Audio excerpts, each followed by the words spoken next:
To carb or not to carb? That is the question.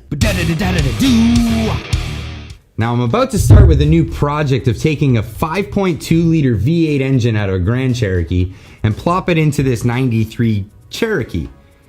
Now, there's a lot involved, right? I'm gonna have to take the wiring harness that goes with it because the whole fuel delivery, engine, spark management, everything goes along with that. I've had some questions of why wouldn't I just simplify it? Tin Man Customs asks, hey Clyde, if you're gonna rebuild it, would it not be a good time to see if you could backdate it to a carb? Or see if you could get a simple wiring harness that would work with the current harness? Now would be the time for me to make that decision. Now, is that the decision I wanna make? Well, currently I have everything to make this engine work. I have the entire wiring harness, I have the engine, fuel delivery, spark, everything. The computer, everything came with it. To switch it over a carbureted system, I'd have to, well, first buy a carburetor. Then I would have to get spark delivery and all the other stuff that comes along with it. Yes, there are kits out there that make this really, really simple, but those cost a lot of money. So for the sake of just keeping this a cheap project, I think I'm just gonna stick with what I have. The other benefit of having fuel injection is, unlike carburetors, they don't really handle well to uneven terrain. As many of you guys know, carburetors, they'll have float bowls that you need to keep full in order for the fuel to get delivered to the engine.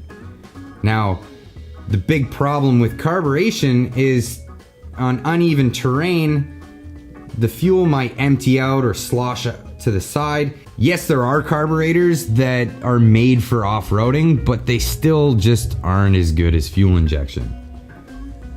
The other point would be fuel economy. Fuel injection is just better.